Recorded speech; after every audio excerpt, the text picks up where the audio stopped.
ക്യാൻസറിനെതിരെ പൊരുതാനായി Calicut city service സഹകരണ ബാങ്കും MVR cancer സെന്ററും സംയുക്തമായി അവതരിപ്പിക്കുന്ന ക്യാൻസർ ചികിത്സാ സഹായ പദ്ധതിയാണ് മാസ് കെയർ. വാർത്തകൾ തുടരുന്നു. അമാൻ ചാരിറ്റിയും ആസ്റ്റർ മിംസും സംയുക്തമായി രക്തദാന ക്യാമ്പും ലഹരിവിരുദ്ധ ബോധവൽക്കരണവും സംഘടിപ്പിച്ചു. Kozhikode south MLA advocate Faisal Babu പരിപാടി ഉദ്ഘാടനം ചെയ്തു.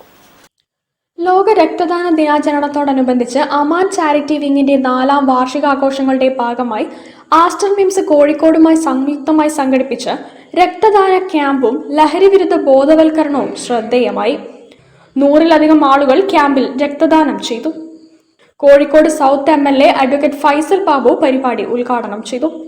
അമാൻ ചാരിറ്റി പ്രസിഡന്റ് അസ്കർ പന്നിയങ്കര ചടങ്ങിൽ അധ്യക്ഷത വഹിച്ചു. മുഖ്യ രക്ഷാധികാരി നാസർ കടവത്ത് സംഘടനയുടെ കഴിഞ്ഞ 4 വർഷത്തെ ജീവകാരുണ്യ പ്രവർത്തനങ്ങളെക്കുറിച്ച് വിശദീകരിച്ചു. ഫറോക്ക് ACP പ്രേംജിത്ത് ചടങ്ങിൽ മുഖ്യാതിഥിയായിരുന്നു. Ward councillor Smitha Shelji, DCC general secretary Abdul Rahman, senior journalist Navas Poonoor, Aster MIMS പ്രതിനിധികൾ, BJP സൗത്ത് മണ്ഡലം secretary Vishnu Mugadar, ward councillor TPM Jishan എന്നിവർ ആശംസകൾ നേർന്ന് സംസാരിച്ചു.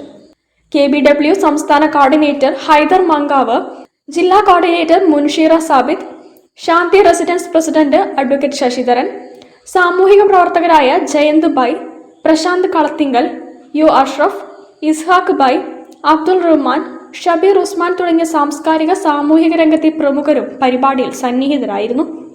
Aman charity secretary Navas KT സ്വാഗതവും സംഘടനാ അംഗം സിദ്ദീഖ് നന്ദിയും രേഖപ്പെടുത്തി. News bureau, Kozhikode. ആഗോള ഫുട്ബോൾ മാമാങ്കത്തിന്റെ ആവേശം ഉൾക്കൊണ്ട് കുന്നമംഗലം